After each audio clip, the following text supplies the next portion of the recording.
magalak dahil sa inyong pagligtas sa aming buhay. Maraming salamat, Lord, sa lahat ng iyong pag-ibig binigay sa amin sa buong sanlibutan.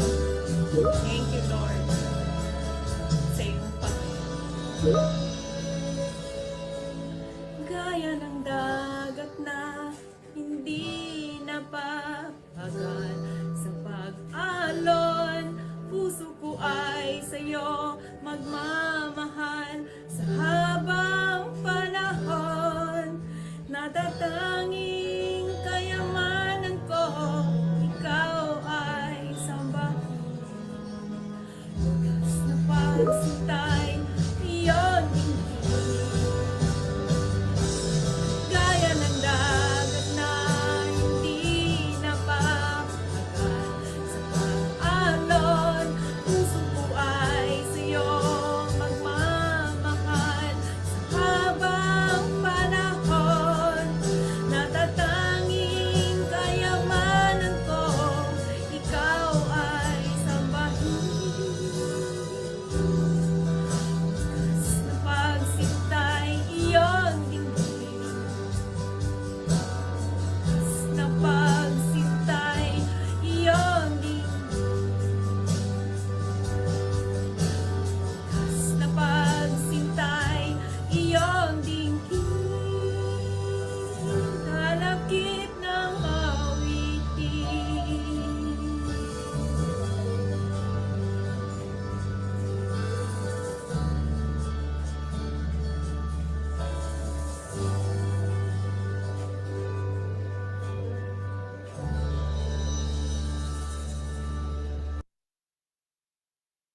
Hallelujah, Lord. Maraming salamat po, Panginoon, sa gabing ito, sa pagkakataon na ang iyong iglesia ay magkakaisa muli sa panalangin, sa pag-awit, sa pakikinig ng iyong banal na salita. Lord, salamat sa oportunidad na ito, na muli ay maranasan namin ang banal na presensya ng iyong banal na spirito. At Lord God, dalangin po namin, O God, bawat isa sa amin, punuin mo, O God, ng iyong presensya sa aming kalagitnaan. Pagpalain mong lahat na narito sa aming Facebook live streaming, maging sa loob ng Zoom. Ipinagkakatiwala namin sa iyo, Panginoon, ang aming gawain sa gabi nito. Ito ang aming pasasalamat at dalangin sa pangalan ng aming Panginoon Jesus. Amen and amen.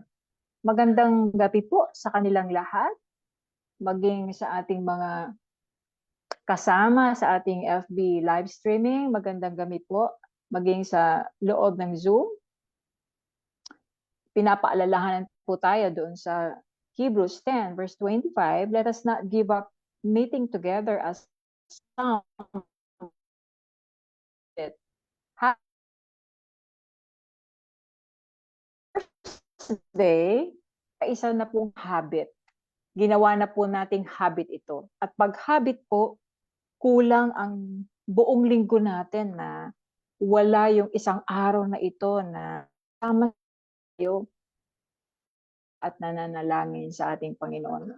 Maging ganito po yung ating ninanais na maging isang habit ito na inaabangan natin tuwing Webes ng gabi. At sa pagkakataon na to, mga kapatid, nandito na po tayo sa nandito pa rin po tayo sa Book of Matthew. At sa gabing ito, pakinggan po natin ang dalawang chapters ng Mateo, doon sa chapters 14 at saka chapter 15. Babasahin sa atin po ng dalawang young adult po natin sa All Gospel Church, si Brother Nathan Navarro at saka si Brother Jordan Sobrepeña.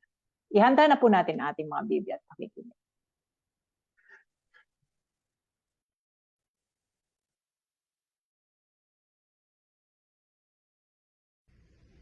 Matthew chapter 14.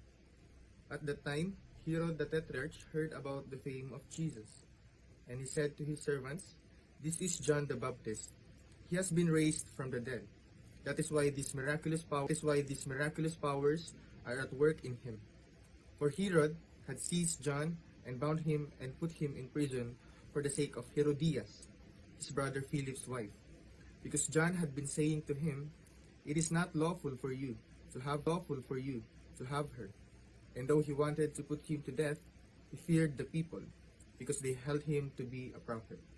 But when Herod's birthday came, the daughter of Herodias danced before the company and pleased Herod, so that he promised with an oath to give her whatever she might ask. Prompted by her mother, she said, "Give me the head of John the Baptist here on a platter." And the king was sorry, but because of his oaths and his guest, he commanded it to be given. He sent and had John beheaded in the prison, and his head was brought on a platter and given to the girl. And she brought it to her mother. And his disciples came and took the body and buried it. And they went and told Jesus. Now, when Jesus heard this, he withdrew from there in a boat to a desolate place by himself. But when the crowds heard it, they followed him on foot from the towns. When he went ashore, he saw a great crowd, and he had compassion on them and healed their sick. Now when it was evening, the disciples came to him and said, "This is a desolate place, and the day is now over. Send the crowds away to go into the villages and buy food for themselves." But Jesus said, They need not to go away. Just give them something to eat." They said to him, "We have only 5 loaves here and 2 fish." And he said, Bring them here to me." Then he ordered the crowds to sit down on the grass, and taking the 5 loaves and 2 fish, he looked up to heaven and said a blessing. Then he broke the loaves and gave them to the disciples, and the disciples gave them to the crowds. And they all ate and were satisfied. And they took up 12 baskets full of the broken pieces left over. And those who ate were about 5,000 men, besides women and children. Immediately he made his disciples get into the boats and go before him to the other side, while he dismissed the crowds. And after he had dismissed the crowds, he went up on the mountain by himself to pray. When evening came, he was there alone. But the boat by this time was a long way from the land, beaten by the waves, for the wind was against them. And in the 4th watch of the night he came to them, walking on the sea. But when the disciples saw him walking on the sea, they were terrified, and said, "It is a ghost!" And they cried out in fear. But immediately Jesus spoke to them, saying, "Take heart, it is I. Do not be afraid." And Peter answered him, "Lord, if it is you, command me to come to you on the water." He said, "Come." So Peter got out of the boat and walked on the water and came to Jesus. But when he saw the wind, he was afraid, and beginning to sink, he cried out, "Lord, save me." Jesus immediately reached out his hand and took hold of him, saying to him, "O you of little faith, why did you doubt?" And when they got into the boat, the wind ceased. And those in the boats worshipped him, saying, "Truly, you are the Son of God." Let's open our Bibles in Matthew chapter 15, that which defiles. Then some Pharisees and teachers of the law came to Jesus from Jerusalem and asked, "Why do your disciples break the tradition of the elders? They don't wash their hands before they eat." Jesus replied, "And why do you break the command of God for the sake of your tradition? For God said, 'Honor your father and mother,' and anyone who curses their father or mother is to be put to death. But you say that if anyone declares that what might have been used to help their father or mother is devoted to God, they are not to honor their father or mother with it. Thus you nullify the word of God for the sake of your tradition. You hypocrites! Isaiah was right when he prophesied about you. These people honor me with their lips, but their hearts are far from me. They worship me in vain. Their teachings are merely human rules." Jesus called the crowd to him and said, "Listen and understand. What goes into someone's mouth does not defile them, but what comes out of their mouth, that is what defiles them." Then the disciples came to him and asked, "Do you know that the Pharisees were offended when they heard this?"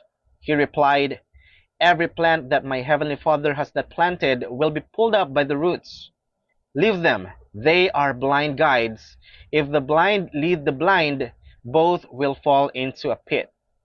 Peter said, "Explain the parable to us." "Are you still so dull?" Jesus asked them. "Don't you see that whatever enters the mouth goes into the stomach and then out of the body? But the things that come out of a person's mouth come from the heart, and these defile them. For out of the heart come evil thoughts, murder, adultery, sexual immorality, theft, false testimony, slander. These are what defile a person, but eating with unwashed hands does not defile them." The faith of a Canaanite woman. Leaving that place, Jesus withdrew to the region of Tyre and Sidon. A Canaanite woman from that vicinity came to him, crying out, "Lord, Son of David, have mercy on me. My father is demon-possessed and suffering terribly." Jesus did not answer a word, so his disciples came to him and urged him, "Send her away, for she keeps crying out after us." He answered, "I was sent only to the lost sheep of Israel." The woman came and knelt before him. "Lord, help me," she said. He replied, "It is not right to take the children's bread and toss it to the dogs." "Yes, it is, Lord," she said. "Even the dogs eat the crumbs that fall from their master's table." Then Jesus said to her, "Woman, you have great faith. Your request is granted." And her daughter was healed at that moment. Jesus feeds the 4,000. Verse 29. Jesus left there and went along the Sea of Galilee. Then he went up on a mountainside and sat down. Great crowds came to him, bringing the lame, the blind, the crippled, the mute, and many others, and laid them at his feet, and he healed them. The people were amazed when they saw the mute speaking, the crippled made well, the lame walking, and the blind seeing.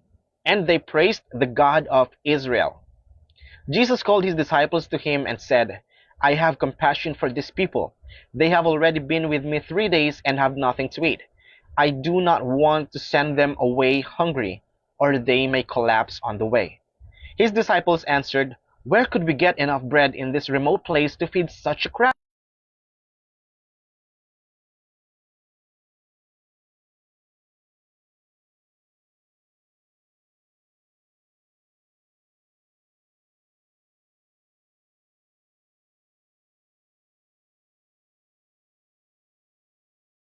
They all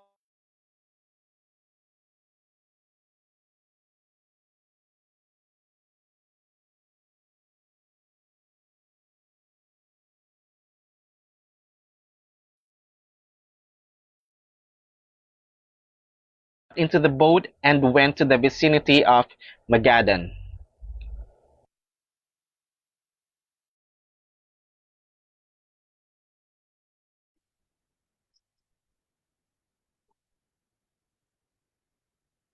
Blessed be the reading of the Word of God. Thank you, Brother Nathan and Brother Jordan, for the reading of the Word of God in the book of Matthew. At sa gabing ito, mga kapatid, we are so excited to hear a revelation from the Lord coming from our youth ministry. Our speaker tonight is the head of the intercessory team sa ating youth ministry, and she was also actively involved in the music and ushering ministry. And tonight, let us hear a short exhortation from the book of Matthew, chapter 14, verses 31 to 21 from Sister Felina Mariana.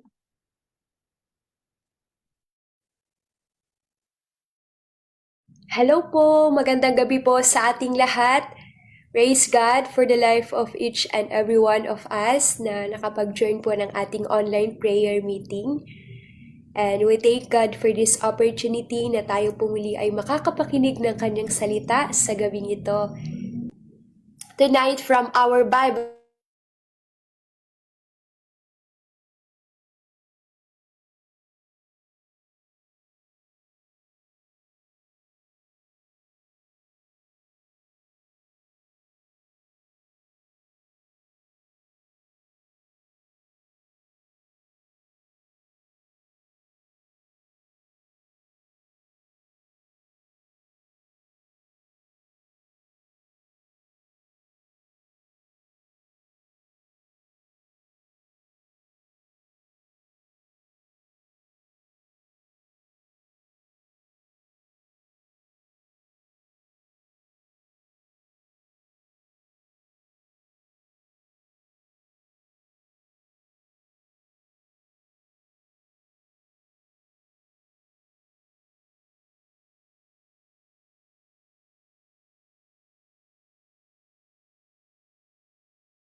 but also in accounts in Mark chapter 6 verses 30 to 44, and Luke chapter 9 verses 10 to 17, and in John chapter 6 verses 1 to 15. So to begin our story, Jesus heard about John the Baptist's death. That is why Jesus sought solitude but was followed by a large crowd, because they heard about him, and according to the word, he had compassion on them and began to teach them about the kingdom of God and healed those who were ill. Now, as evening approaches, the disciples suggest sending the crowd away. And in this story, we will learn two things. Number one, we will talk about the great need. In our verse said, as evening approached, the disciples came to him and said, "This is a remote place, and it's already getting late. Send the crowds away so they can go to the villages and buy themselves some food." In this scenario, pagkatapos pong nagturo ang Panginoon at nagpagaling ng mga tao, ay nagkaroon po ng matinding pangangailangan. And number one, we'll see here that there was no food to eat for people. And then they were in a deserted place, and the hour is late. Now next is there were about 5,000 people, plus women and children. That is why when we take a look in John chapter 6 verses 6 to 7, Jesus said to Philip, "Where are we to buy bread for these people to eat?" He said this to test him, for he knew what he was going to do. Ito yung sinabi po ng Panginoong Jesus. But Philip answered him, 200 denarii would not buy enough bread for each of them to get a little. So the word denarii there it means it's a small silver coin used in the Roman Empire or common currency during the time of Jesus. So that time there was that great need. That is why the disciples thought about sending the crowd away. Na yun yung inisip nila na the best na gagawin nila in that situation. But in Matthew chapter 14 verse 16, Jesus replied, "They do not need to go away. You give them something to eat." Ito yung sabi ng Panginoon, hindi na nila kailangang umalis pa. Hindi na nila kailangang umalis pa para bumili. But you give them, bigyan sila ng kanilang makakain. And that is the word of Jesus to the disciples. Now let's move on to the number 2. What a miracle. Ano nga ba yung nangyari? Let's continue to read Matthew chapter 14 verse 17. "We have here only 5 loaves of bread and 2 fish," they answered. In verse 18, Jesus said, "Bring them here to me." Now, after Jesus told them na they do not need to go away, you give them something to eat, the disciples said, "We have here only 5 loaves of bread and 2 fish." Na yun po yung sinabi sa other verse or other version, the other book na dinala ng unnamed boy, the 5 loaves of bread and 2 fish. Ngayon po, nung dinala na nila the 5 loaves of bread and 2 fish to Jesus, when we continue reading this, Jesus took the bread and fish. He gave thanks, broke them, and gave to the disciples to distribute to the crowd. And we will see here, now from the 5 loaves of bread and 2 fish na dinala po nila sa Panginoon, when the Lord said to them, "Bring them here to me." And when they obeyed the Lord, they brought the 5 loaves of bread and 2 fish. Nagkaroon po ng multiplication. At lahat po sila ay nakakain, lahat sila ay nabusog, at meron pa pong mga natira. Praise God! From that great need into great miracle. Let us take a look at how miracle took place. First, there was a great need there to fill the need. Alam ng Panginoon. So when they said that there were bread and fish, He said, "Bring them here to me. Bring them here to me." That in this word of the Lord Jesus, first, we will see that His word signifies the importance of bringing to Jesus what is available. Bring them here to me. It shows the acts of bringing to Jesus. Ano ba yung meron? Ano yung available that time? Dalhin niyo sa akin. Now, second, His word reveals and reflects who Jesus is and what He can do. That here in this instance, nung sinabi niya, "Bring them here to me," His word shows, reveals, sino ba siya? Ano ba yung kaya niyang gawin in that instance? That He is not just an ordinary man, that He is God, and then He can do anything that He wants. Now, the story teaches us that what we think as little can be greatly increased. It can be greatly multiplied. It can be greatly expanded in the hands of our Lord, of our God. Next, that whatever we offer to the Lord can be greatly used for His purpose. And what matters most is bringing to the Lord, to His hands, what is available. Just like what happened in the story. It's just, bring them here to me. His word, bring them here to me. And now, in our days, we are living in a world where there is a great need. It can be in our family, in our church, in our community, or in our nation.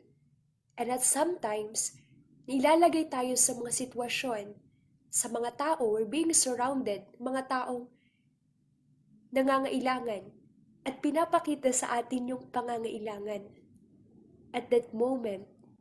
And the truth is, God is the only one who can fill that need. But He looks for someone He can use. He looks for those who are available. And actually, our obedience, it can be used to fill that need. Our obedience to the word of the Lord, it can greatly be used only to fill that need na pinapakita sa atin ng Panginoon.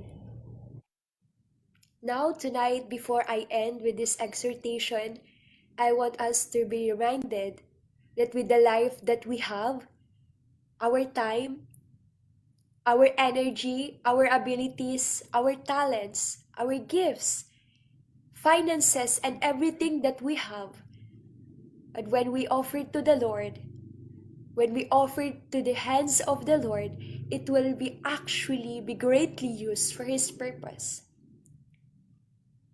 To meet the need, fill the need, and for His kingdom purpose. Once we offer it to God, once we bring it to God, God will bless it.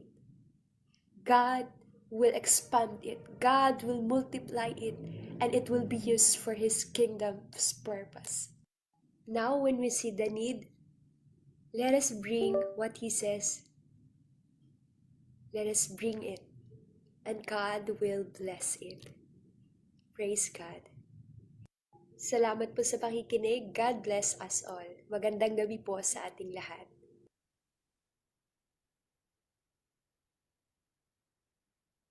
Thank you so much, Sister Felina.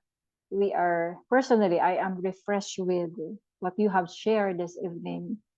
It was a refreshing reminder to all of us it is very timely also that tonight we will bring in the hands of the Lord ang lahat ng ating idudulog sa Kanya sa panalangin. And the message tonight is a great reminder that all of us could be used mightily by the Lord in the ministry of intercession. And as we bring all to the Lord tonight, maybe one of us are there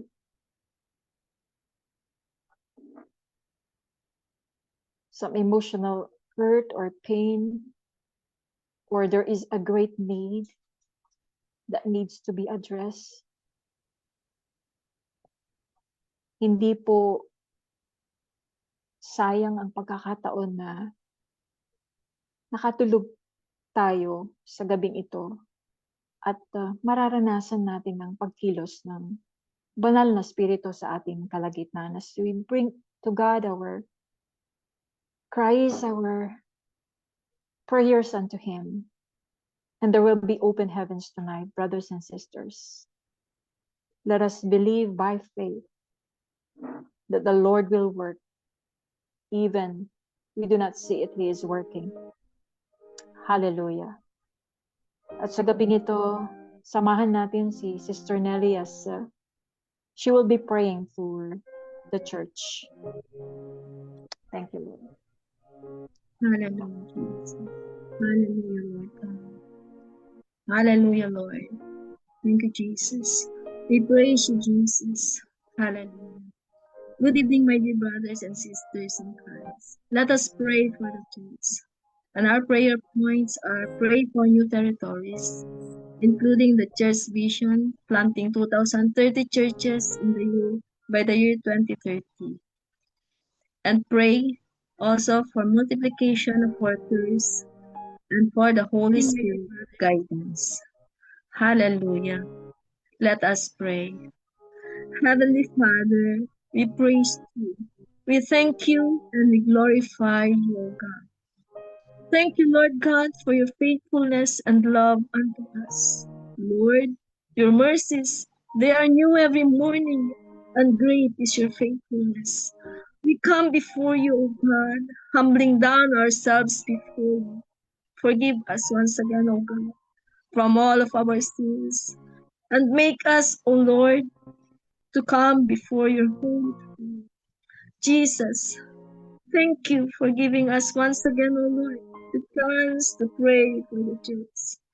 Believing, O God, in the vision you have given us to plant 2,030 churches by the year 2030. Joshua chapter 1 verse 3 says, I will give you every place where you set your foot. Yes, Lord, thank you for your word. We live up to you, O God, the new territories that awaits the light of the gospel. Itinataas namin, Panginoon, ang mga bagong teritoryo na dapat maabot ng iyong mabuting balita. Go before us, Lord. Prepare the hearts of the people and open doors, Lord, for your word to receive. Anoint, O Lord God, every pastors, missionaries, and church workers with courage, wisdom, and compassion for your people. Let your Holy Spirit, O God, lead them to communities ready to receive your truth. At naway, Panginoon, ang bagong simbahan na may tatayo ay maging ilaw ng pag-asa, tahanan ng pananalangin, at maging sentro ng pagbabago. At ito, O Diyos, ay mapupuno ng sasamba at nananampalataya sa iyo. Yes, Lord. We trust, O God, that you will supply every need of your people. Financial, material, strength, O God, and protection for the fulfillment of this vision. Yes, O God. Thank you, Jesus. Hallelujah. Matthew chapter 9 verses 37 and 38 says, The harvest is plentiful, but the workers are few. Ask the Lord of the harvest, therefore, to send out workers into the harvest field. Heavenly Father, thank you for the great harvest that lies before us. Madaming kaluluwa, O Diyos, ang uhaw sa iyong pag-ibig at kaligtasan. Help us, O Lord, to hear your call and to help us, O Lord, to respond in faith, in obedience. We pray, O Lord God, for the multiplication of workers in your vineyard. Here we are, O Lord. Use us. Here we are, O Lord. Send us. Send your people, O God, in mission fields. Itaguyod mo, O Diyos, ang mga pastor, misyonaryo at mga lingkod mo na may pusong maglingkod at magpagamit sa iyo. Anoint them, O God, with your Holy Spirit and give them wisdom, courage, and a servant heart, O God. We pray also that every believer, O Lord God, will see themselves, O God, as a laborer in your field, using their gifts and talents that you have given them for your kingdom. May revival spread through every worker, Lord, every church, and every nation until the whole world knows that Jesus is Lord. Amen and amen. We pray also, God, for the guidance of your Holy Spirit upon your church. We acknowledge, oh God, that apart from you, we can do nothing. Lead our church, oh God, in every decision, every step, and every plan for the advancement of your kingdom. Holy Spirit, fill us with wisdom and understanding. Teach your people, oh God, to listen to your voice and to hear your call. Help us, your church, to follow your direction with obedience, God, in faith. And let your presence dwell within us always, O God, shaping our thoughts and empowering us to walk in righteousness.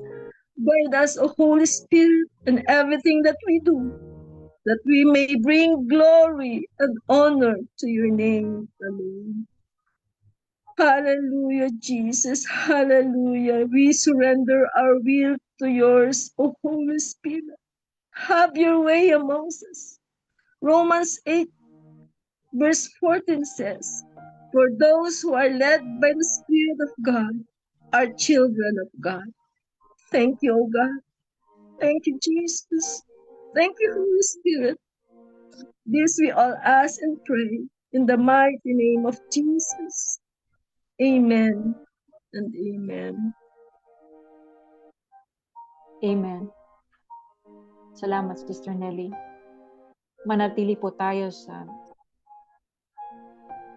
panalangin, mga kapatid. At samahan ninyo kung ipanalangin natin ang ating bansa.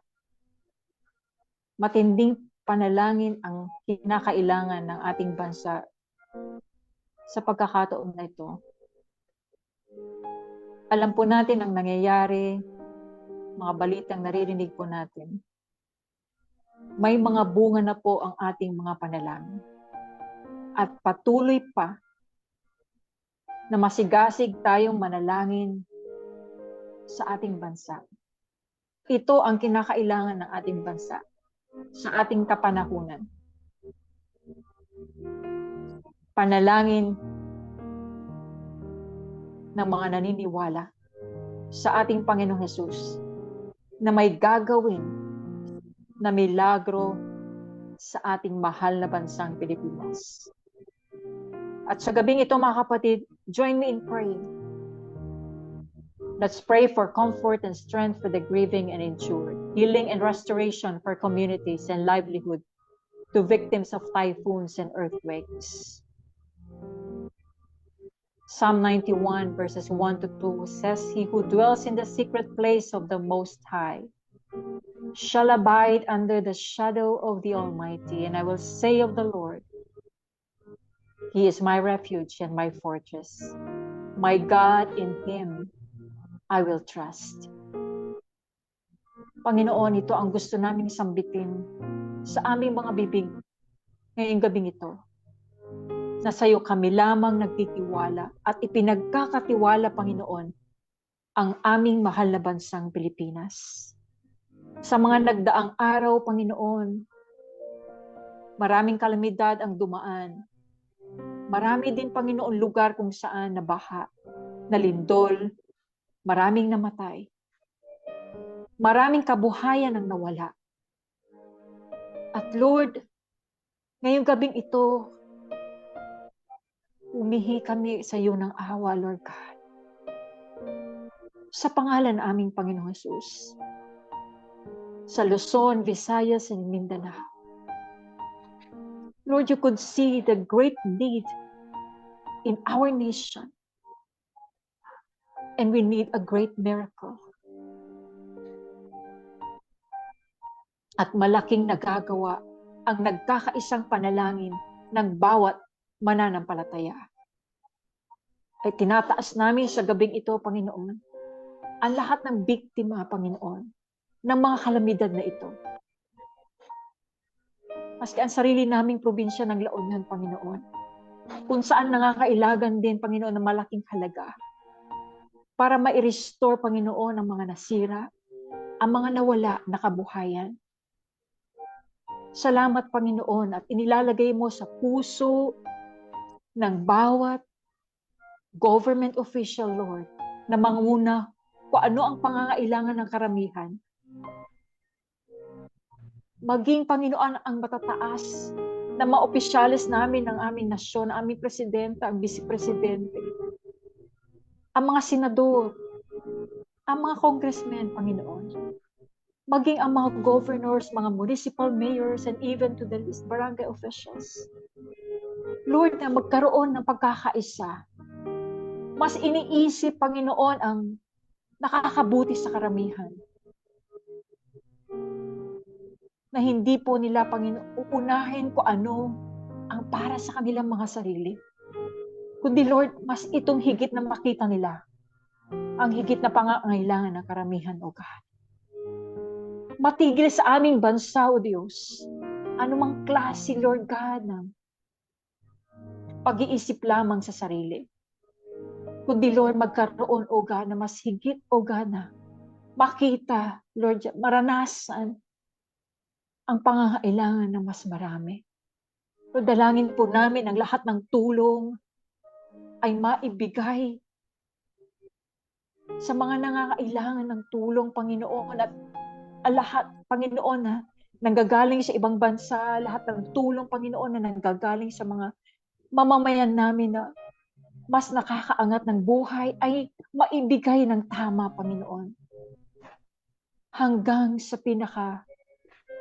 dukha ng aming bansa. In the mighty name of Jesus.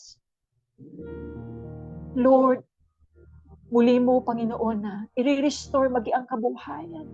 Mga nawalan, O Diyos. I-restore mo ang aming ekonomiya, Panginoon. Na muli maranasan, Panginoon, ang great revival ng aming economy sa aming bansa. In the name of Jesus.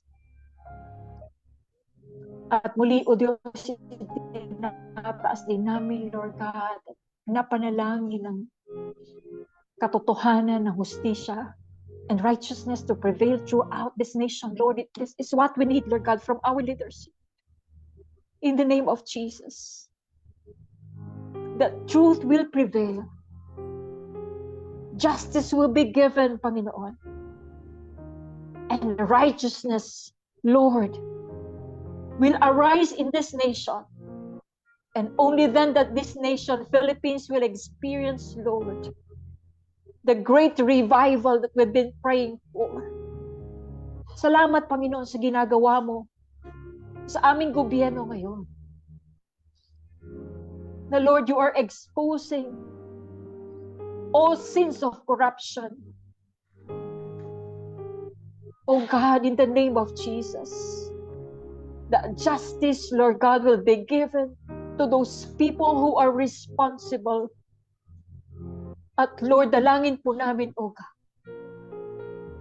that in their weakest point in their lives, they would remember that there is a God who brings justice. And they will repent of their sins, turn from the sin of corruption, and surrender their lives unto you.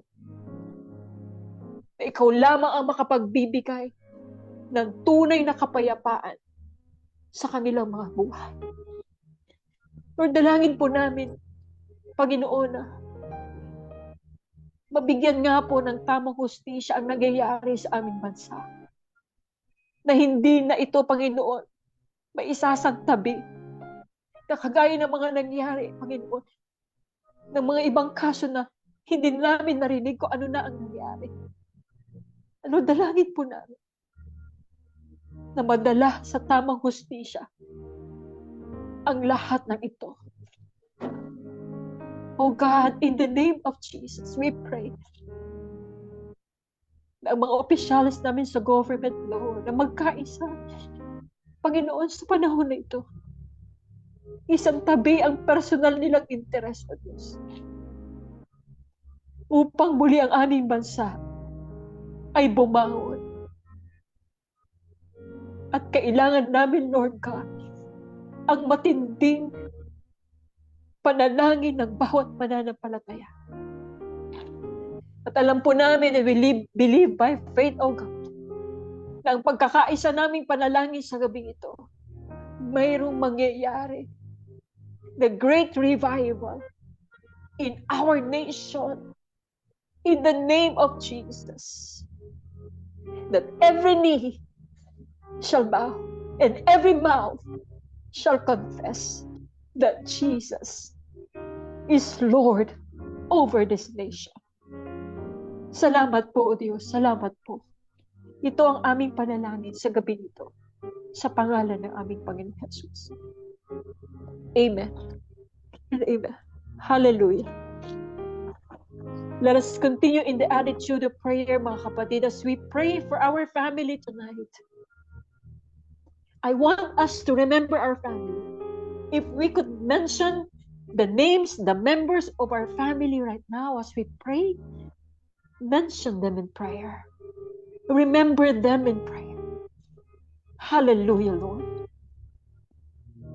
Lord, as we pray for each member of the family, we would like to mention them one by one, oh God. And I'll give you a minute to pray and mention the members of your family. Hallelujah, Lord.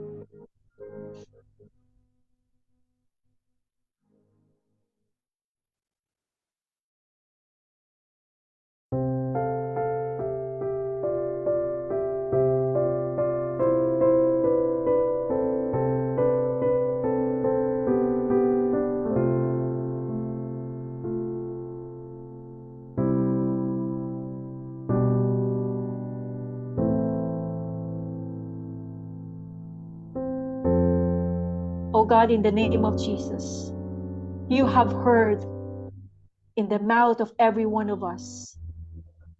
Lord God, nabanggit po namin ang mga pangalan ng miyembro ng aming pamilya. And tonight, Lord, we lift them up to you. That each member of our family, Lord God, will have a deep relationship with our Lord God. As Acts 16:31 says, believe in the Lord Jesus and you will be saved, you and your household. Lord, we thank you that each and every member of our family come to know and accepted the Lord as our Lord and Savior. But we lift up in prayer, oh God, that each member of the family will have a deep relationship with our God. That they will be intentional in their prayer lives. They would be intentional, Lord God, in reading the Bible. They would be intentional, Lord, in attending of what, Lord God, that would lift up their spirit. And even lifting to you in prayer, Lord, Kung may mga miyembro ng aming pamilya na hindi pa po tumatanggap sa aming Panginoong Hesus Kristo, bilang Panginoon at sarili nilang tagapagligtas, we lift them up to you, Lord God. And use us, Lord, to reach out for those members of our families, our relatives, Lord. You will give us that boldness to share. Lord God, yung naibahagi sa amin, ay nagagalak din namin itong ibahagi sa miyembro ng aming pamilya na wala pa sa Panginoon. Lord, you will give us, Lord God, the infilling and the power of the Holy Spirit to share the gospel of truth to each member of the family, Panginoon, na wala pang relasyon sa aming Panginoong Jesus. At ito po ang dalangin namin sa gabi nito, that you will open their spiritual eyes and hearts. Once we speak of the truth of the gospel, we will speak it with authority, and there will be transformed lives. There will be great repentance in the name of Jesus. Salamat po, Panginoon. And Lord, we also pray that inside our families, we pray for good communication and understanding. That everyone in the family should be quick to listen, slow to speak, slow to become angry. That there will be unity inside the family. That Lord, in the name of Jesus, hindi po mamamayani, Panginoon, sa bawat miyembro ng pamilya, ang spirito ng pride. That there will always be humility in each member of the family. We are quick to listen. Lord, slow to speak. Magpapakababang loob po kami kung kinakailangan na makinig kami. At magsasalita po kami, Panginoon, na mayroong pagmamahal. Magre-rebuke kami na mayroong, Lord God, pagmamahal. At magkukorek po kami na mayroong kahalong pagmamahal. Na ang bawat miyembro ng pamilya, Panginoon, ay nakalaan na makinig. And Lord, there will be unity inside our homes. And we could feel that love that comes from our Lord God Jesus Christ. Hallelujah. And Lord, we also pray for generational blessing and legacy inside our families, in our families. And it says in Psalm 103, verse 17, but from everlasting to everlasting, the Lord's love is with those who fear Him, and His righteousness with their children's children.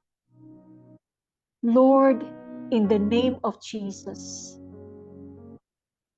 Lord, we pray that every family will experience generational blessing and legacy.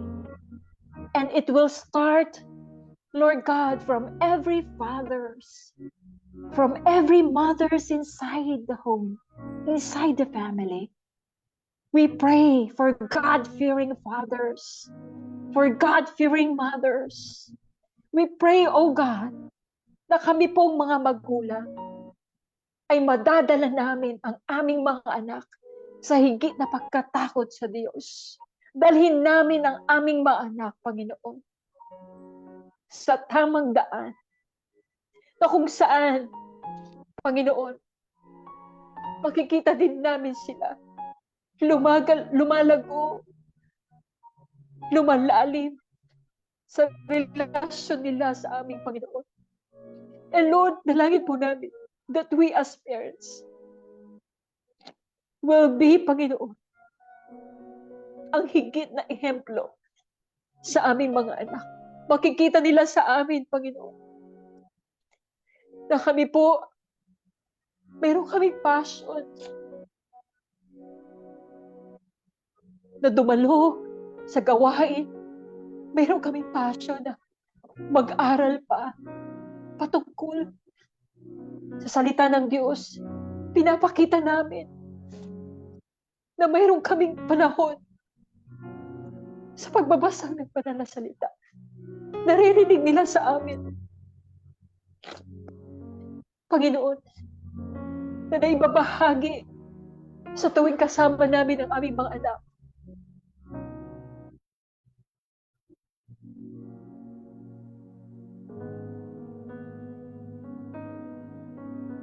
Where we sit down, we are speaking the Word of God unto our children at makitaan sa aming mga magulang, Panginoon,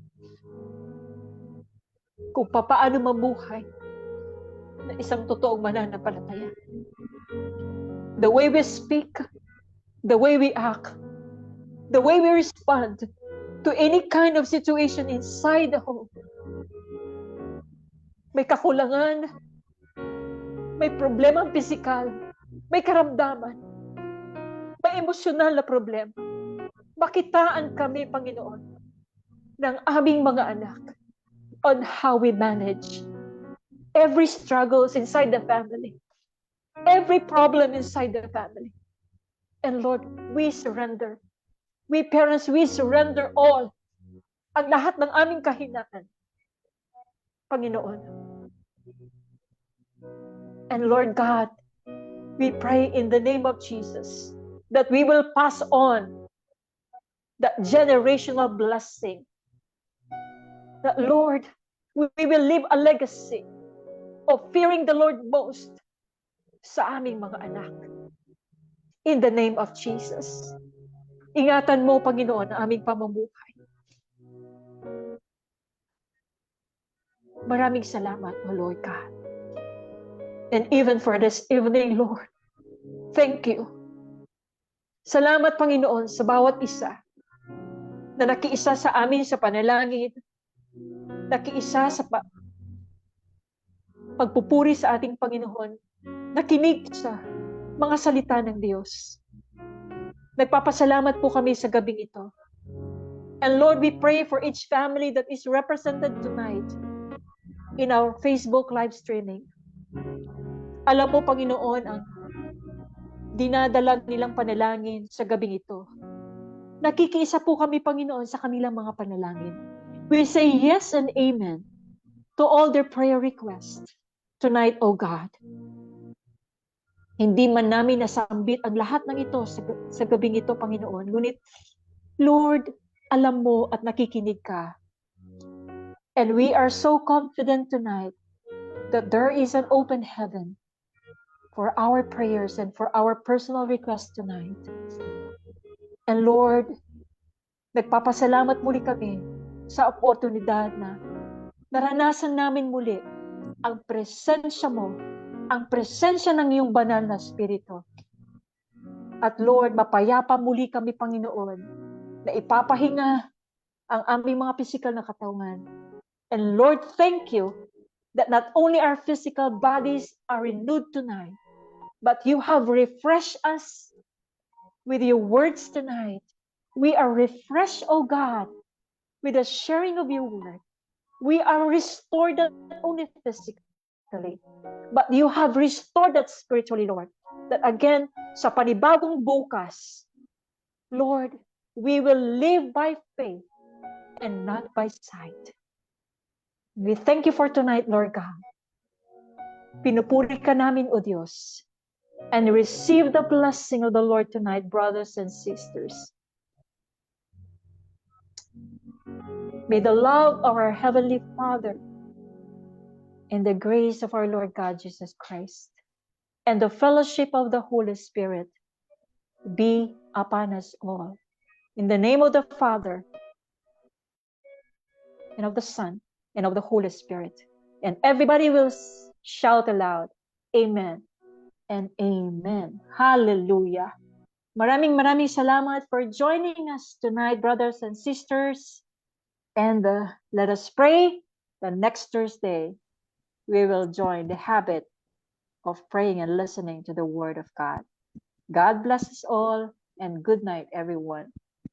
Bye-bye po. The Lord bless po.